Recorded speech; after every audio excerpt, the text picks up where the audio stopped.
All right, what's up, guys? Chuck and Chris here to bring you another best ball draft. This time, the NFL playoff edition. It's been a while. Chris, how we doing? How did we do in the regular season so far? It's great to be back on the sticks with you, my friend. It's been a while since we talked. A lot of football games that have been played. I did pretty well in the first round. I did 81 total teams in Best Ball Mania. Got 26 of them through to round two. Had pretty heavy exposure to guys like Keenan Allen, Tyreek Hill, Isaiah Pacheco, a bunch of guys that did not play last week. So unfortunately, I've only got one team left here in round three. I'm hoping we can sneak through into the finals with it. It's a Dallas Cowboys, Detroit Lions stack in week 17. So a lot of high upside there if we can sneak through, Chuck. We're definitely rooting for it. Yeah, I did. I think I did about average on Underdog in the first round, but my round three advance rate, I guess, is well above expected. I had a lot of concentrated players, so a lot of the chalk that's getting through. So, we'll see how it goes. But it's like the most fun sweat in fantasy sports, Mhm. I think, is the best ball playoffs. So, just the dream of a big score. Um, but while we're waiting for the actual like playoff seeds to be set, we can still find some advantages of drafting NFL playoff drafts and the premier contest on Underdog. The Gauntlet $25 entry, $150,000 to first. The rest of the payouts are pretty good. 10th place, 15,000. 10% of first. You don't see that typically. So we're going to be talking about some strategies to draft some of the teams that we're targeting and just how we're approaching it early. And then we'll do another couple drafts later on when the seeding is more set in stone, I guess. And so, first thing I wanted to talk about is the rules. It's very important because a lot of the times, I think last year, their big contest, it only advanced one out of the first round. But this year, end of round one advances two, which is very significant because San Francisco is the overwhelming favorite to win the Super Bowl. I'm sure they're the super favorite to make the Super Bowl too. But getting those first round bye teams out of the first round is really important. So we'll talk about how we're approaching that, and then from there it's top two, and then going to the after the conference finals, top one advances, and the mitten is the same structure. Top two advance out of the first round. The structure and the size of your pods you're in seems to be really important to consider here, Chuck. Obviously, we're doing 6-man drafts for the first round of the playoffs, wild card weekend, but the size, depending on which tournament you're entering, it's a little all over the place. Your pods actually get a little bigger in each successive round. So obviously, there's some merit to getting out of round one. That's a pretty big step in terms of getting your buy-in back on a per draft basis. We're not going to suggest we don't care about that because of course we Yeah. do, but the way like you see 150,000 up top here in the gauntlet to the winner of the entire thing here, that's all weighted towards having players that are still standing in Super Bowl weekend, Chuck. So we definitely want to make sure we're keeping that in mind when we're drafting our teams here. So I know before we dive into any drafts here, I think we wanted to talk a little bit about playoff odds, where we stand here. I guess in the middle of week 16 because we had Thursday night football last night. Start the week off with the Rams and the Saints. And that game did have a big impact, I would say, on the playoff picture, even though it's on the fringes here. I do think the Rams, obviously a few weeks to go, 2 weeks to go for the Rams specifically, but have significantly increased their chances of at least being in the tournament. So I think Rams players are at least on the board for us here. But other than that, Chuck, is there anything else you want to talk about with playoff odds? Well, in regards to what you said, like the Rams ADPs all kind of jumped after last night. And last week I did some drafts, and Cup, Nakua, Kyron Williams were all absolutely free in the last round of drafts. They did get drafted a little bit here and there, but you could get at least one of them. And now they're all going in like the 40s. And so we'll see the ADP shift as the next couple of weeks go on. And this contest is going to be open at least for another week. And so you'll see if you drafted early and you took some risks, you could get free. Even the Buffalo Bills were pretty free, just like Mm-hmm. the Rams. And so that's a big thing. But before we get to like the playoff bracket and playoff odds stuff, the number one most important thing is you want to be able to field a full roster for the Super Bowl, meaning you want to be able to field the quarterback, running back, two wide receiver slash tight end, and then one flex. And so you have to have five players active in the Super Bowl, because if you get to the final round and you don't have five players, there's 0% chance that you can win the contest. And you're probably looking at a min finals cash. And then in regards to what you said about we don't care about advancing to the first round, like, to be honest, you should probably expect a lower than average advance rate, which in this contest is 33%. Depending on what stacks you're going for, maybe you're going all in on a couple teams, you're mixing it up, like I am. But like a min cash in this contest, you lose $5. So advancing past the first round is completely meaningless. And Right. so you're probably going to lose a couple players. Maybe they get eliminated in the first round. But the most important thing is being able to field a full team in the Super Bowl. And so just wanted to look at the playoff bracket right now. This was updated. I believe this was updated after the Rams. Rams aren't in there yet, but they are a favorite to make the playoffs right now. And I just kind of keep this open on my other screen to make sure that because typically we're going to stack one team from a conference, maybe four, maybe five guys, and then Mhm. we want to mix it up with a couple teams from the other conference. Also keeping in mind, we want to get guys who can help us advance out of the first round, and so the one seed getting the bye, San Francisco and Baltimore, is very significant, and that's why I say the two people advancing out of the first round is so significant because you don't have to win your pod. You can come in second and get these Baltimore and San Francisco stacks, and they're just naturally going to be lower owned because I don't think everyone realizes that. Um, and so let's take a look at the playoff odds. There's guys that we know are making the playoffs: Baltimore, Dallas, Detroit, Philadelphia, San Francisco, and then a bunch of these guys basically are guaranteed. Weird stuff can happen, sure, but it's these fringe playoff teams we were talking about. Like the Rams odds went up. Buffalo's odds are pretty good after their win last week. And then these guys down here, we probably want to avoid drafting players from these teams. Like you can draft Justin Jefferson in the last round for free right now, but if they miss the playoffs, you're already down one roster spot. And while he's a great help to get you past the first round of this playoff contest, it's unlikely that, I mean, yeah, sure. And it's the playoffs, anything can happen, but getting one game out of Justin Jefferson isn't that valuable. I will say if you're drafting a first round or a one seed stack, San Francisco or Baltimore, then it could be helpful getting you to the second round. Do you have anything to add there, Chris? Yeah. So the Vikings right now, right? I mean, obviously they're sitting in the current 7 seed spot as far as what you got pulled up there on the screen a few seconds ago, Chuck. But they've got 2 games against the Lions here, plus a game against the Packers to close out the season. There's a lot of wonky numbers you can look at. One of them is simple rating score. I usually look at that on Pro Football Reference.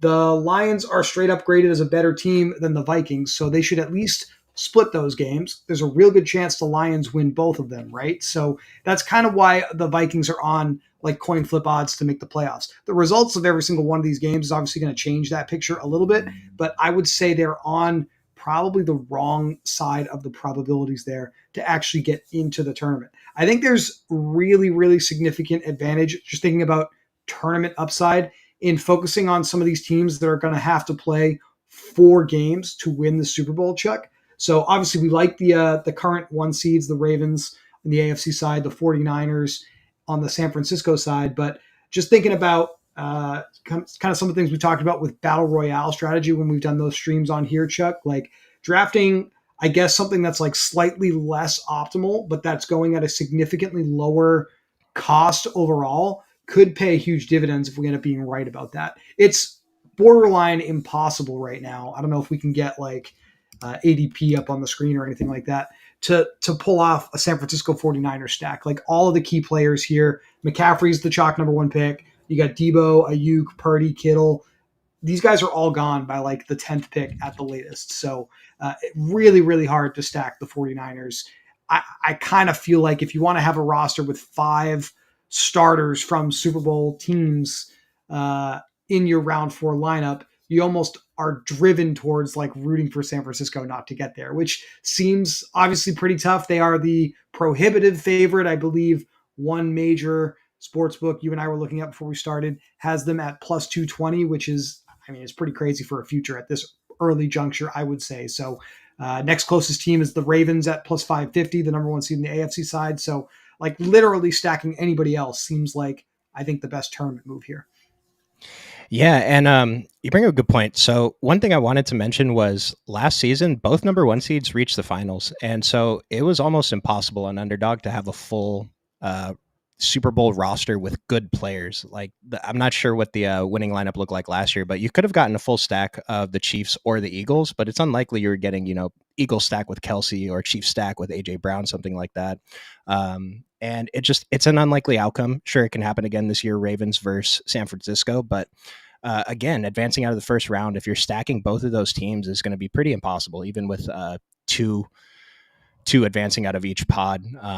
And I mean, you could have five from that game, and then your other five players just have to be the perfect combo to get through. But it's not something that we necessarily want to count on. And so I've personally been focusing on getting, when I'm having the 2 through 5th picks, is just getting Jalen Hurts and trying to get as good of an Eagle stack as I can, while stacking the other conference and just trying to mix and match combos that might make the Super Bowl. No, I think that's fair. I mean, go through the first round or two, see what you get, and then just, I guess, draft your team accordingly, right? Draft as if you're correct, is what we talked about all summer. It's the exact same thing, just like on steroids here in playoff best ball for sure. So I know you've mentioned doing a bunch of drafts. Well, I don't know about a bunch, but at least doing a few playoff best ball drafts here. Honestly, this will I'll be drafting a couple tonight. These will be my first ones, so I'm probably going to make some mistakes. We'll talk through them together. But I am excited to kind of wet the beak, so to speak, and get into thinking about brand new game. For those of you watching that have never played any kind of playoff fantasy football contest, I will stand by. Obviously we stand by Underdog's product. They're paying us to do these shows, but Underdog's contests are fantastic. This is a great way to get started in a really, I think, kind of low stakes environment. We've talked about the gauntlet a little bit to start the show, but I think we're going to be looking at some of the $5 tournament contests here, the mitten, just to kind of get started, and a decent, I would say, payout structure in that one as far as what's available as a top prize, but a very, very top heavy, finals heavy payout structure. And that is the biggest thing to think about. The rules pretty similar to the ones you pulled up earlier for the gauntlet, but a very, very big pool of players in that round 4 portion of the contest. So if we can get something a little bit more off the wall in the Super Bowl and have exposure to it, I think that gives us a really good chance of winning that first place prize, which is the reason why we're playing to begin with. And you make a good point about it's really easy to make mistakes in these drafts. I always have the playoff bracket, or just, these teams are in this conference, these teams are in this conference, whatever, pulled up on my other monitor. Because let's say we're stacking San Francisco. We really shouldn't be interested in drafting anyone from the same conference, because there's 0% chance that they could meet in the Super Bowl.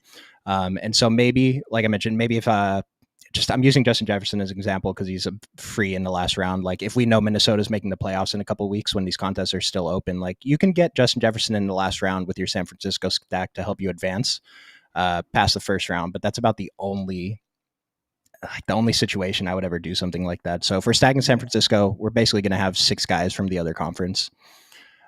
So let's just go ahead and jump into a draft and let's see what happens. When you are thinking about stuff like that, right? Like, at what point we got 10 picks that we get to make here? I guess thinking about guardrails, Chuck. Like, we're obviously not doing more than 2 quarterbacks, but we could potentially get away with 1. Or what do you think there? I just think the teams look a lot better if we're only drafting 1 quarterback. Now, obviously, it's different if we're stacking Lamar or Brock Purdy with their guys. But that's part of the reason why I'm focusing on Jalen Hurts so much, because I feel zero need to draft another quarterback after him, and then we can just fill him in with skill position players from like Kansas City is probably the best option. A couple of the Baltimore guys are pretty cheap, Zay Flowers, mm-hmm. Isaiah Likely, and then I think you had some opinions about Tyreek Hill and the Dolphins advancing in the playoffs. I at this point, we've got a 2-game difference with 3 games to go, so this probably seems like a little bit of an aggressive take, Chuck, but I think there's a really good chance the Bills still win that division. They've got a head-to-head with Miami. Miami's got a pretty big game this weekend against the Cowboys. So, if the cards fall a certain way, the Bills could beat the Dolphins straight up in Week 18. They may meet again in the playoffs, and that could result in the Dolphins being one and done. I think the Bills have been a team that has had a ton of bad variance, I would say, in terms of 1-score games this year. Like a lot of the advanced metrics thinks the Bills are one of the 4 best teams in the league. Miami's right there, but it's extremely likely to me that Miami has some difficulty here to close out the season. Investing a top 5 pick in Tyreek Hill, we know how great he has been, obviously, but if he's only going to play 1 game in the playoffs, even if he only plays 2 games in the playoffs, we're probably drawing dead for round 4 if Tyreek Hill is who we're building our team around here early.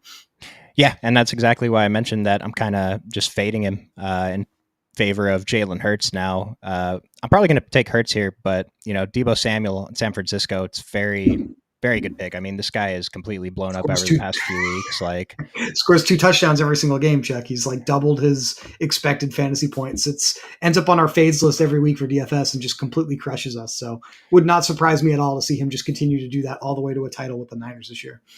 it's just the problem with drafting Niners. Like, we're always taking CMC first, I think, and then we're just going to end up stacking a team from the other conference, most likely. I mean, I did one where I took CMC first and then I stacked Baltimore, and it's just kind of iffy because, again, you're having 5 of your players with buys in the first round. You really have to nail the other 5 picks and just try to advance that stack. I mean, if you advance it, then you're probably sitting pretty, but it's tough to draft San Francisco. Like, we see Debo go 5 here, Tyreek Hill third, CD Lamb fourth.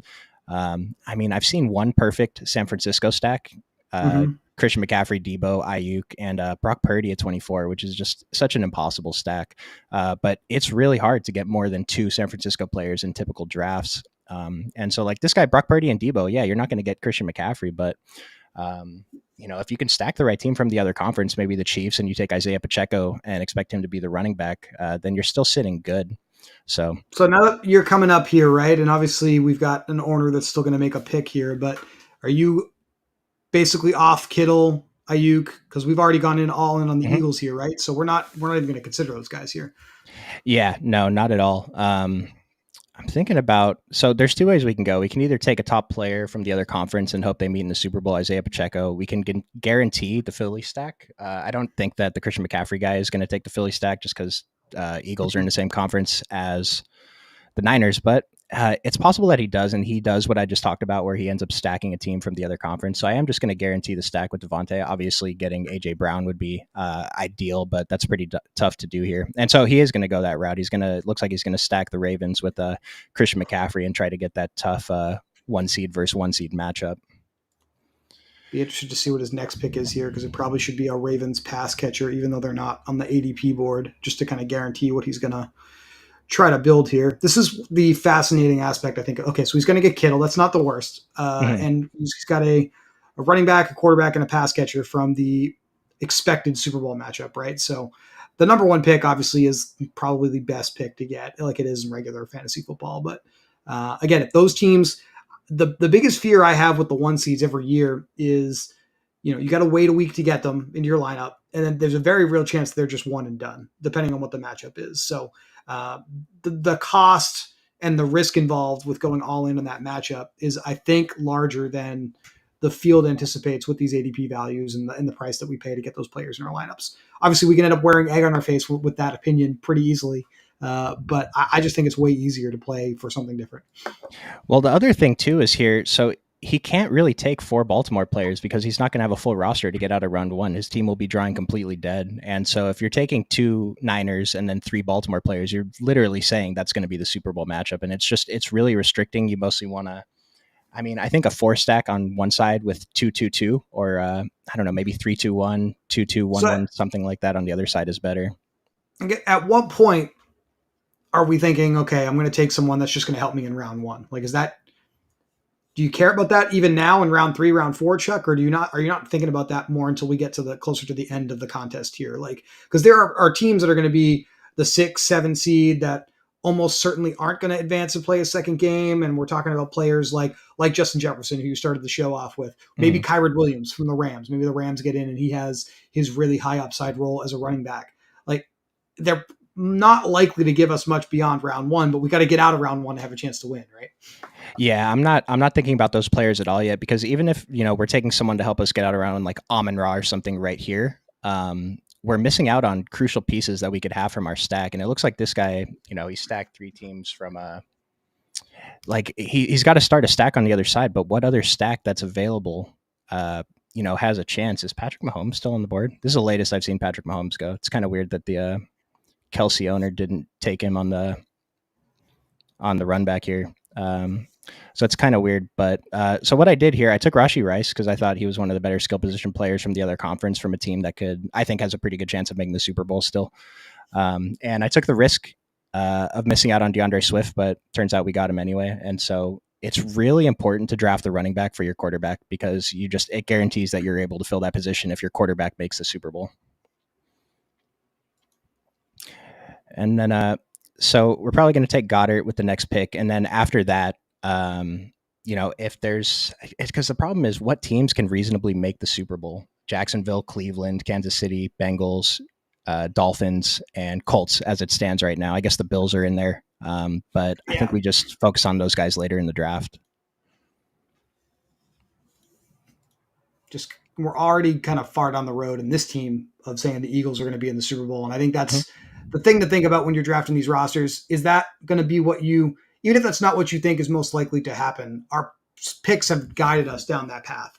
So for this team, that's what we need to happen. So we need to draft accordingly. Mhm. Yeah, obviously it's easy to come on here and say, well, San Francisco is going to win, but you can't build the San Francisco stack. It's just not going to happen. So I think that's the game theory part of this. Everybody needs to be aware of as you're sitting down to draft for the tournament. This like Pacheco, Mostert, Paul. I don't know how I feel about this number of running backs this early when you only need to start one every single week.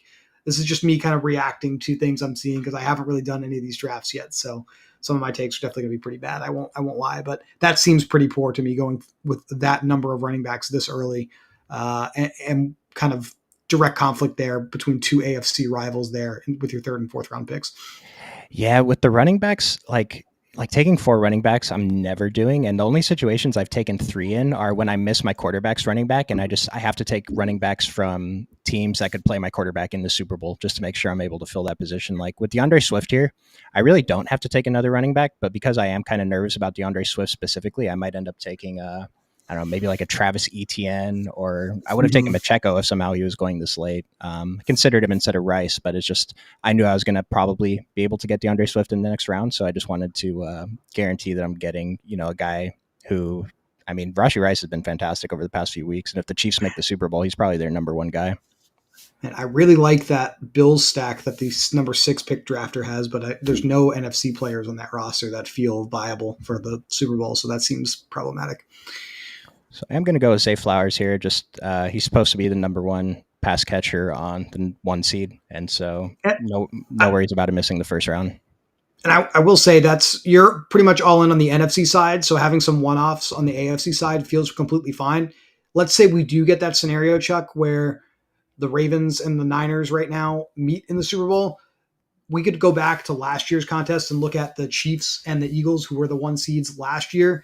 I would almost certainly guess that a lot of the teams in the finals ended up like having 2 to 3 players max from both teams total, just Mhm. because it's the same situation. The ADPs would have been so high. So you're literally just kind of going to be playing some of those coin flips against your opponents here anyway, if that's how it shakes out if you get there. So I think having at least a piece or two is fine, especially at this point in the draft when they've fallen a little bit. Flowers going this late seems like a mistake. Yeah, it's just looking at like San Francisco has the best odds to make the Super Bowl, to win the Super Bowl even, and then Baltimore has to. I think they have the best odds from the other conference to make the Super Bowl, right? And Mhm. they seem so cheap. I mean, Flowers and Likely are both good players. We've seen them capable of putting up good scores. I mean, even Lamar Jackson, like going. I mean, he's not going that much later than Brock Purdy. Like this makes sense, but Some of Baltimore, it these just feels cheap.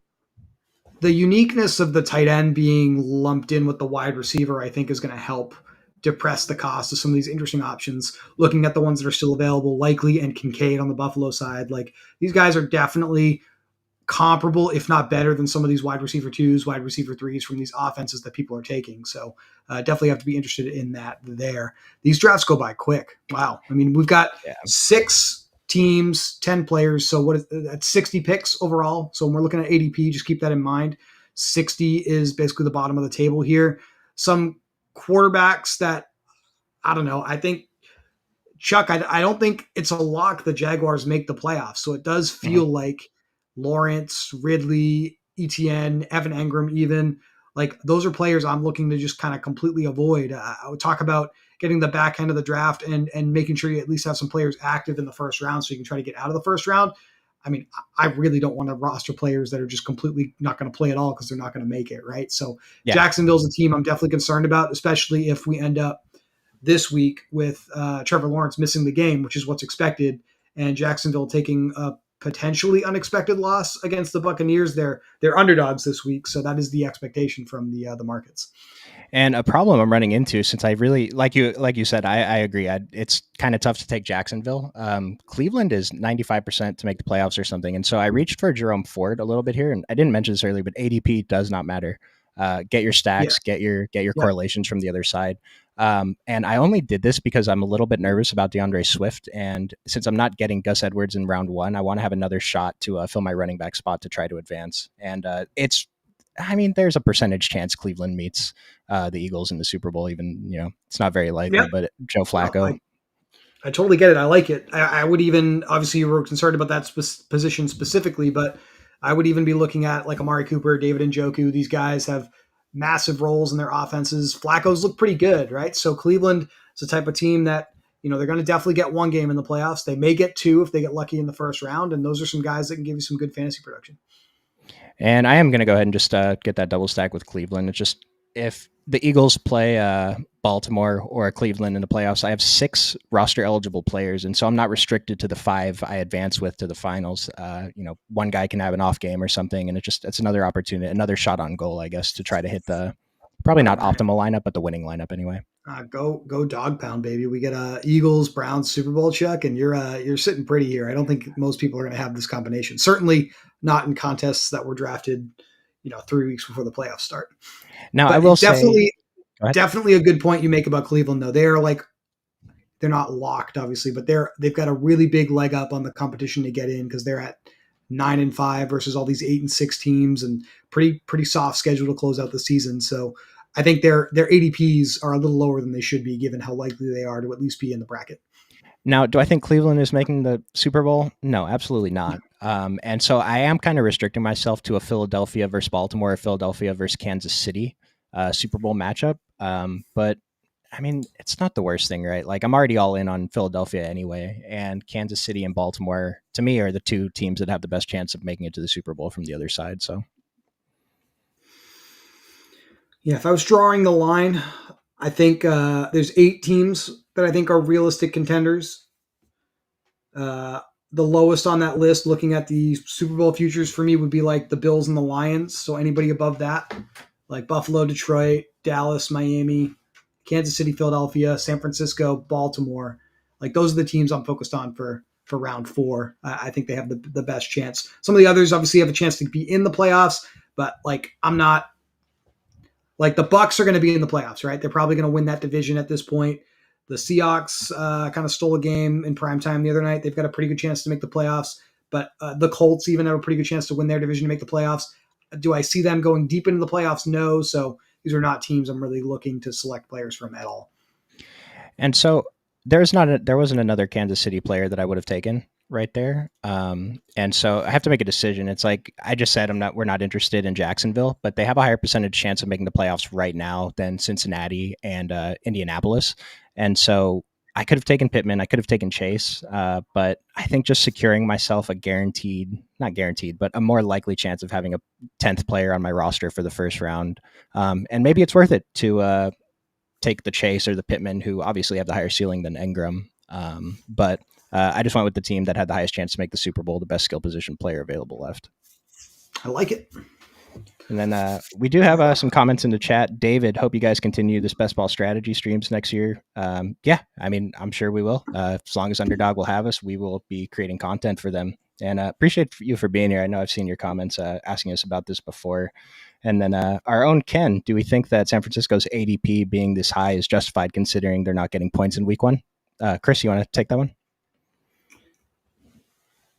I would say the likelihood of being in the Super Bowl is, I mean, what is that? Plus 220? Keep me honest here. Is that almost 40%? Like, we're looking at 40% odds to win the championship at this point. It's I would pretty say significant. I would say it's definitely viable and justified. Where I start to get a little leery of it is just going back to the top of your draft board here. I guess I'm okay with where George Kittle went in your contest around 13th. If he's like a middle of round 2 pick, I don't know, man. When all these pieces are healthy, McCaffrey, Debo, Ayuk, he just seems to be literally the 4th man on the totem pole there. Like, I think I would rather start to look at some of the AFC contenders instead of going in on these like tertiary 4th weapon options. I mean, was Juwan Jennings drafted in this contest? Where did he go?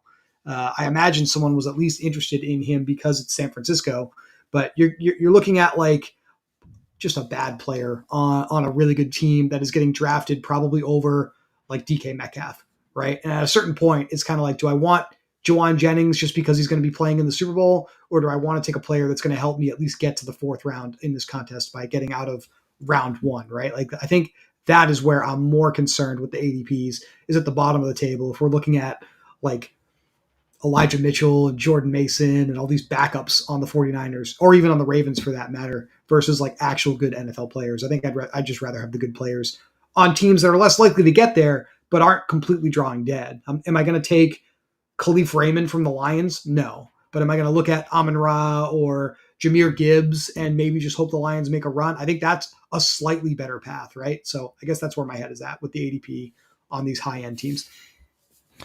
With that, usually so on the other site, it's 20 round drafts, and you fill every position like a regular roster, which is just insane. But I did make the finals in one of them last year, and I will say Noah Gray was actually a piece. I think he had one catch, but those points were enough to like those points were worth a couple $100. That one catch in my finishing position, I think I got sixth with a full Eagle stack.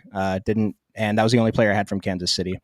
And so there's value in those guys, and it's a lot different with 20 rounds because you can just stack whatever teams at the end and try to get out of the first round. But here, I completely agree with what Chris said. Like, just go for the better player most of the time. Yeah, I mean, what? Obviously, it's been about a year, but I mean, when you drafted Noah Gray, like, what round was that pick? I can't imagine it was in the first 10 rounds. Like, Oh, it so was probably like 17th round. Yeah. So yeah, it's exactly. different, but So if we had 20 rounds here, I would totally agree with you, and I'm obviously happy for you. But I'm not. I just it doesn't feel right to me to be taking players like Jawan Jennings at the end of the draft versus I don't know, man. Like Chris Godwin is a legit good player, right? And the Mhm. Bucks maybe they steal a game, even if they don't in that first round, he could give you 20, 25 fantasy points.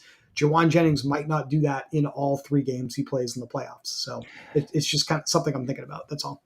Yeah, and I've been drafting some Bucks players, and like you mentioned, like it is powerful if you have a San Francisco or a Baltimore stack to just have those first round guys because you have to advance, and they're typically they're naturally going to be lower owned just because, especially with Ken, like you said, their San Francisco's ADPs are so high, while Baltimore's really isn't.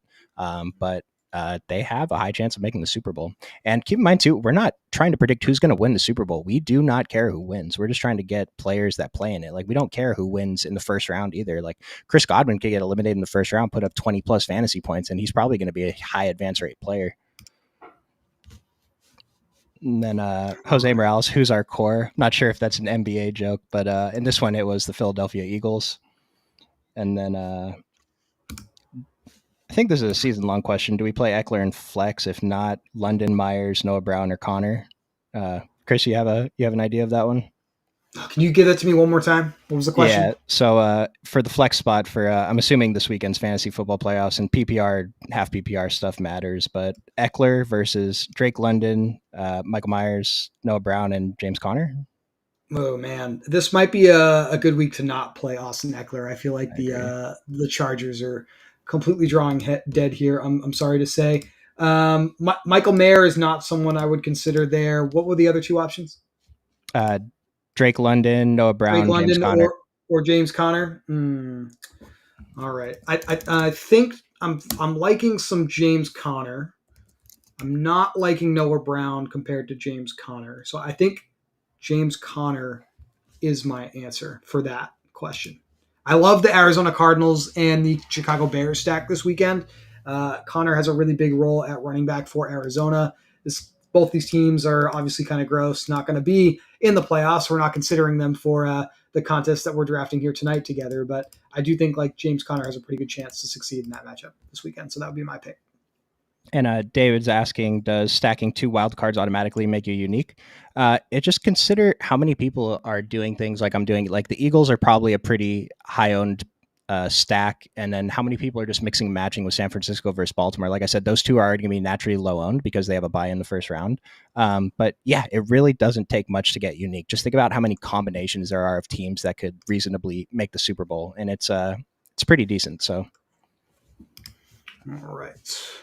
I can definitely jump in and draft a squad if you want to keep this thing going. Answer a few more questions, Chuck. I'm totally open to that. Yeah, no, definitely. Yeah, So I've let's got get. I think Yep, got screen your. shared with you. You got that up here. All right, let's jump Yes. into the mitten here. This is going to be my first mitten draft. I'm completely out of my element. I don't have my normal workbook stuff set up, but you know what? We're just having some fun tonight. So let's see how we do here. And Let's I do did it. actually do some custom rankings based off of how I think the playoffs are going to go here, that I'm going to be working off of off screen. So I got the third pick here. So definitely no chance at Christian McCaffrey. So if I get Christian McCaffrey, I'll be pleasantly surprised, but will not be selecting him with the first pick here. Looking at, I think your conference finals is most likely to be Eagles, Niners, and then Bills, Ravens is what I'm liking right now, Chuck. So looking at 3 games for all 4 of those teams, with obviously upside for 4 on the Eagles and the Bills side. I guess like the Eagles and the Bills to me are the 2 offenses that I'm most interested in stacking because we have that powerful upside of round 1. And if they get all the way to round 4, like I just think we're going to have some pretty powerful rosters if that's what happens here. So AJ Brown is one of my favorite players here in the first round. He obviously goes right around 7th overall right now. Um, the quarterbacks obviously pop in some of the projections when you have everybody playing 3 games. So kind of ignoring those. But Ayuk, I think, is a little bit higher upside compared to Debo Samuel. Has looked silly over the last few weeks, but he has a higher average depth of target role. So I think I prefer him straight up if we're being honest. So I think if I'm going to go with a San Francisco piece here, if Ayuk is still here, he would be the one I would take. But let's see what Jake M does first before I really have to make my decision. And you just said something that reminded me of something like the playoff seeding and the brackets could change. But once we have confirmed playoff brackets, I try not to draft players that are playing each other in the first round, if that makes sense. Mm-hmm. Because Just you're you're guaranteeing one of them is going to be eliminated. Yep. Yep, yep. You're guaranteeing yourself not to have 10 players in round two. But it's easier to do once we have the confirmed playoff seedings. All right. So I am going to take AJ. Nice, I nice, mean, the and that target share has been outrageous over the last few weeks. I want to say it's like 35, 36% high A dot. Touchdowns haven't necessarily been there in recent weeks. Uh, we want those spike weeks every single week we're playing fantasy football, but obviously, especially in a tournament like this. And I will say one thing about taking AJ Brown versus Jalen Hurts first is it gives you more flexibility in the second round because on the off chance that you take Jalen Hurts first and then AJ Brown and Devontae Smith are gone, like you're kind of just screwed on your stack. But taking AJ Brown, you can still stack him with Jalen Hurts, or you can find the stack from the opposite conference. Kelsey. So I like the Kelsey and Mahomes stack here at the end that this owner just pulled off. That's definitely very nice. And it's coming back to me. I think what I'm going to try to do. All right, that's fine. I think what I'm going to try to do here is reach a little bit, and I'm actually going to play for the Ravens to be the AFC team. I've got an Eagles piece that I can use in round 1. Obviously, Lamar. This is something that you and I were talking about a little bit ago on the show here. You like one quarterback teams, but Chuck, now that I'm going to go with Lamar Jackson, obviously I'm not going to be getting any points from him in round 1. Should I be considering a quarterback that's going to be playing on wild card weekend now because that's the direction I went? Oh, you definitely have to. Yeah. My debate was, do I want to only draft a quarterback from the opposite conference? So if I, make a little mini stack, there's still a chance they play in the Super Bowl, or does it not matter since we're going to have Lamar in rounds 2 and beyond anyway? That's true. It's a fringe thing, but it definitely maximizes our upside. Mm-hmm. I think I would probably be looking for a quarterback from the other conference. If I think that fringe stuff is definitely worth it here. And honestly, like there's going to be plenty of free quarterbacks. We saw them get selected at the end of your draft, so I'm not going to worry about it for a little bit. But I definitely am going to need a second quarterback just because we cannot afford to take a 0 in one of those valuable positions here. So now that I've gone with Lamar, I probably don't want to look at some of those AFC rivals. I do need a running back, and it does look like since I'm on the Eagles, I'm going to go with Swift here. I think he's a little bit of a better player than the duo, I guess, now that the Ravens are putting out there with Edwards and Justice Hill. So I'll go with Swift here. Nice.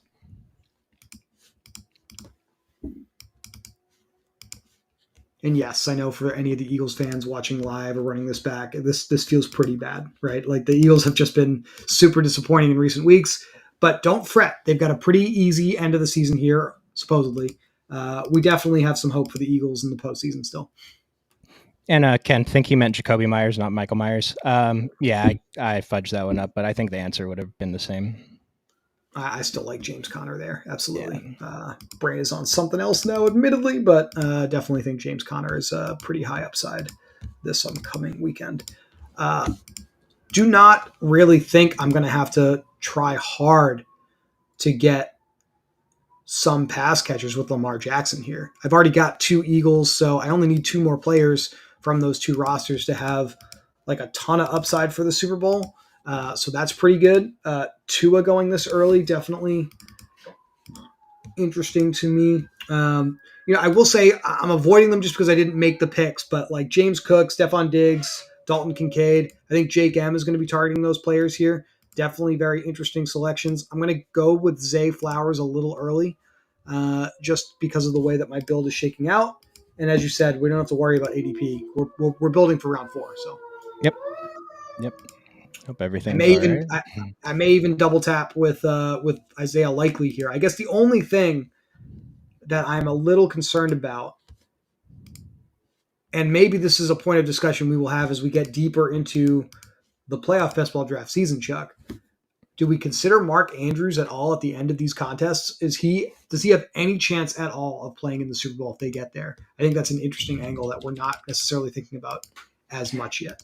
I hadn't considered it at all, but I did notice he's getting drafted in these contests. His ADP isn't zero, so people are taking that risk. And I just Googled him 4 hours ago. He was spotted in Lakers Ravens locker room after practice. Like, I don't think we are taking anything from that, but it is an interesting thing to consider.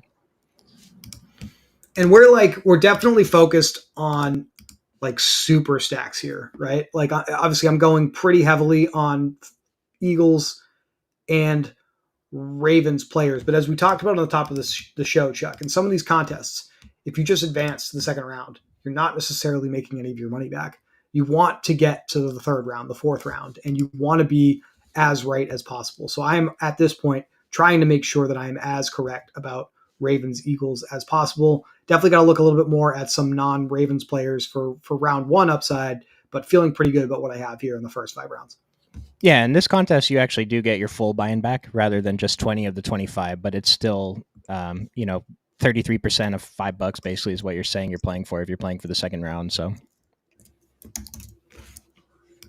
And you get it comes back around to you pretty quick. That's the other thing I've noticed that is kind of tough here.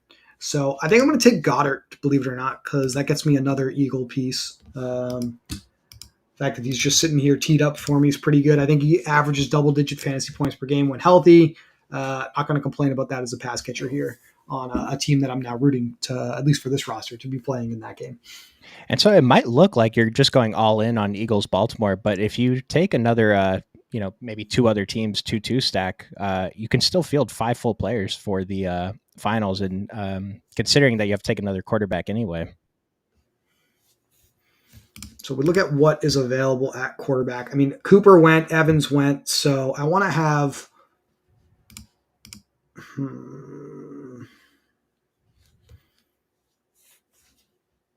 Let's do it. How about the Rams, right? Like, let's get a I like couple of it. players here.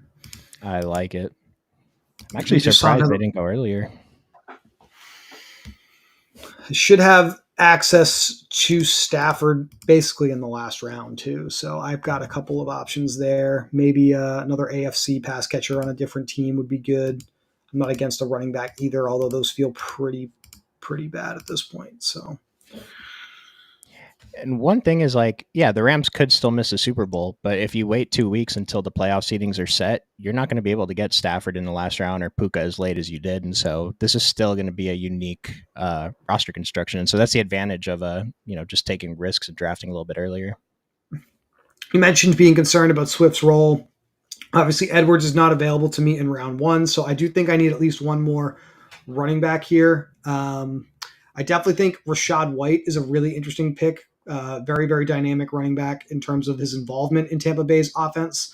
I'm not saying athletic wise or anything like that, but gets all the early down touches, gets targets in the offense, and basically free here at the end of the contest. So if I need him for just the 1 week against whoever they're playing, it doesn't really matter.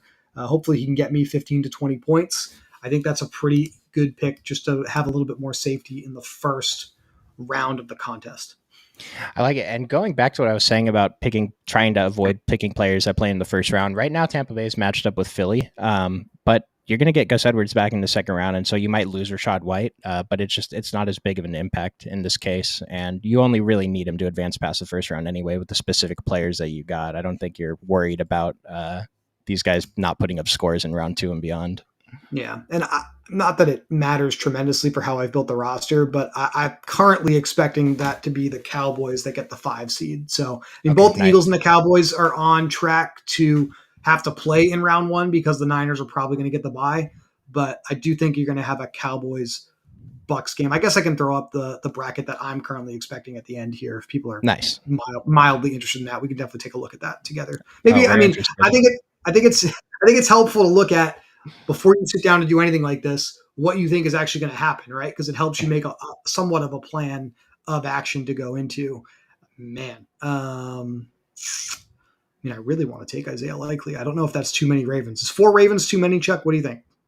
No, I don't. I don't think so. That's how I'm typically drafting 4 guys with my quarterback. As long as you have 8 players drafted, and Yeah, Stafford. yeah. Did Stafford get taken?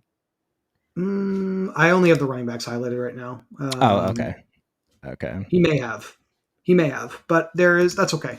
We're gonna go with Isaiah Likely. We got one more pick. Let me put the board back up. That's probably what the people want to see. He did. The Kyron Williams owner took him, so it's a little bit of a non-traditional move here, but I do think I can get Mayfield stacked with Rashad White in the first round, and exposure to touchdowns in that offense, definitely. Maybe we get really lucky and he throws one to Rashad White, but really just looking at kind of quarterback options, he feels like he's probably one of the better ones here. I don't think the Texans are going to even be in the tournament, to be honest with you. I don't think the Bengals are going to be there. Minshew, maybe. I think the Colts have a pretty good chance of getting there. But the way the NFC South is shaking out, the Saints taking a loss last night, the Bucks having a pretty big win last week against the Packers, it does seem like playoff odds are pretty heavily on the Buccaneers side right now. So I don't mind taking this non-traditional quarterback running back stack to close out this contest. And to your point, I only need the quarterback for this 1 week anyway. Yep. So Yep. And Tampa Bay can make the Super Bowl, right? It would be extremely funny if they made the Super Bowl without Tom Brady the first year with Baker Mayfield. Definitely would not be against it. Would be interesting to watch. Would make for an interesting single game contests for the Super Bowl. It would probably make virtually all of these playoff best ball rosters that we're drafting together completely dead. Except for yours. Yeah, that's true. All right. So we went with a 40. Excuse me. I'm looking at Malcolm Prince's team here. We went with a pretty heavy Eagles Ravens lineup. Didn't really consider anybody else from another team until the 7th round. Took another Raven in Isaiah Likely. So I've got Lamar Jackson with Zay Flowers, Isaiah Likely, and Gus Edwards. That feels pretty good to me, Chuck. I've got exposure to their primary weapons in their offense. A.J. Brown, Dallas Goedert, DeAndre Swift on the Eagles side, and then some other players I think can help me get through round 1 with those Eagles players still playing in round 1. So still feeling pretty good about that. Let me see if I can get the playoff predictor site I like to use. No free ads, but I guess we'll give a free ad out tonight. Okay. Let me. While you're pulling that up, Yep. Lamar or Purdy this week, the guy that he's playing has Ayuk, and he has Puka and Kyron, so he already has a solid start. So that's interesting. There's a game theory thing to consider here, right? With that 1v1 of Purdy versus Lamar Jackson. I guess for me, Chuck, the number one thing is I have Lamar Jackson ahead of Brock Purdy this week. Maybe that's not a hot take, but if you're playing an opponent that has Brandon Ayuk, how does Brandon Ayuk get there? He gets there if Brock Purdy has a good game in the passing game, right? Ayuk is not like Debo where he can score some points rushing. I guess he could, but it's not super likely. So if you're rooting for Ayuk to somewhat underwhelm, you don't want to have to root against your own quarterback throwing to somebody else. Just play Jackson and hope Jackson is the right quarterback there, and maybe San Francisco struggles. Is kind of what I'm building towards. I like it. All right. So this is the bracket as I kind of think it is going to go out. We've got this website, playoffpredictors.com. They will allow you to pick the winners of every single game throughout the rest of the regular season and in the playoffs and build out your bracket. So I kind of did that looking at some of the spreads this week, next week, and just some of the team rankings to kind of see what the final seeding ends up as. I do think this is kind of interesting. I don't know how many people entering these contests at this point, Chuck, especially at like the $5 level in the mitten or something like that, are actually doing stuff like this. But the Ravens and the Eagles, I'm focused on these teams that are, I think, going to be in the conference finals. They have the best shot of also getting to the Super Bowl and giving you that final most important game. I think it's important to think about where the season's going to end up before you sit down to draft one of these contests. I don't feel as if drafting Dolphins players heavily early is worth it because I feel like they're on a collision course to end up with either potentially the Bills in round one, but either the Bills in round two or the Ravens in round two. And I just think either of those teams on paper are better than Miami. So Miami is somewhat of a fade for me.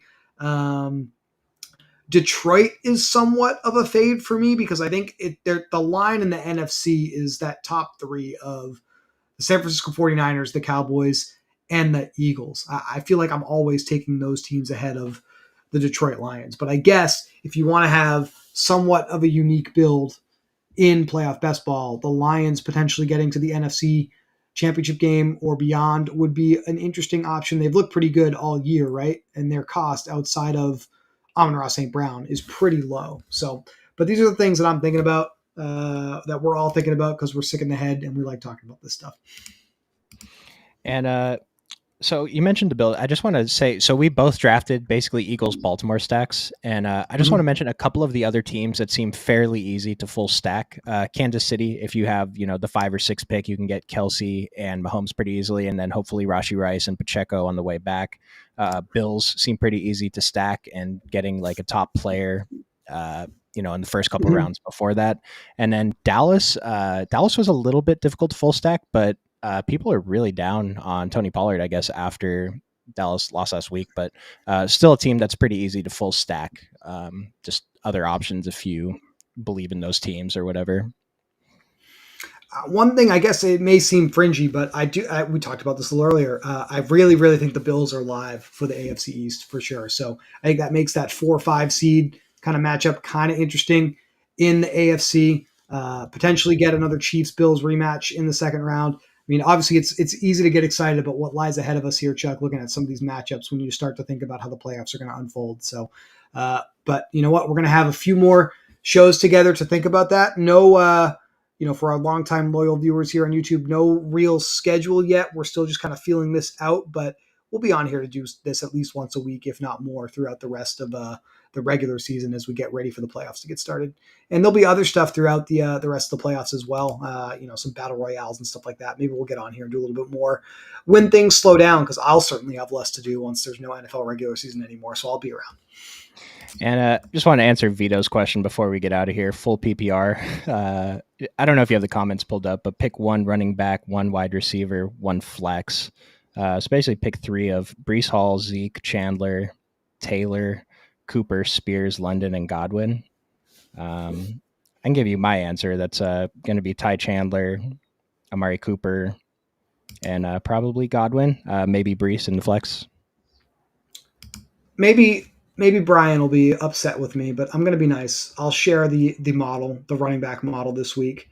This is actually the conglomerate one that shows you all the slates still to go. Ty Chandler's our number 1 play in DFS this week, so I would definitely have him in that group of 3 running backs, Chuck. So opportunity to cross sell a little bit here, I guess, on the channel. We have our own rankings that we put out that Moose and Brian, they work on pretty hard for DraftKings, FanDuel, Yahoo DFS contests. I would say if you're talking about Underdog, which we were drafting for playoff contests today, you're looking more at the FanDuel or Yahoo half point leagues.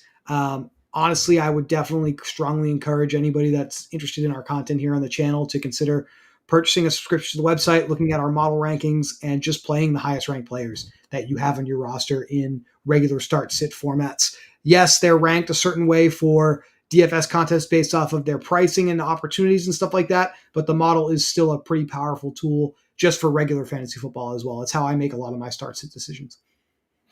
Yeah, same. No, I do the same. And thanks for the question. Appreciate the comments, guys. Yeah, had a pretty active comment section. We'll do another playoff draft. Maybe we'll draft different stacks. Maybe we'll end up on Baltimore Eagles again. Seems like we both like those runouts. So, Chris, you have any final words before we get out of here? No, it's good to get back on the mic with you here, Chuck, and talk about some football. I guess if this is my last live show before Merry Christmas to those who celebrate, and we'll see you on the other side. There's going to be a video for those of you that are looking for the NFL content coming out. I believe Brian is about to post a video on the channel for the 2-game slate tomorrow afternoon with the Bills and the Chargers, the Bengals and the Steelers. So that'll be coming out. There'll be a video that posts in the morning that I put together about the Week 16 main slate, the 9-game slate for DFS players that'll be coming out. And then obviously, I think we're going to be blessed with a live stream on Christmas from Brian and Jack for the 3-game slate on Christmas Day as well. So that's what's going on the NFL streets, Chuck. I know you guys are on here every single day pre-lock for the NBA stuff, and we have a pretty exciting Christmas Day NBA slate coming up as well. So lots of stuff going on here on the channel. Definitely good to consider making sure you're liking the videos, subscribing to the channel so you get notified when we announce and schedule everything. But I guess it's a long way of saying appreciate everybody engaging and stick around because we got a lot going on. Yep. Good luck in your regular season best ball playoff sweats, and see you guys in like a week or something. Yeah, exactly. Thanks.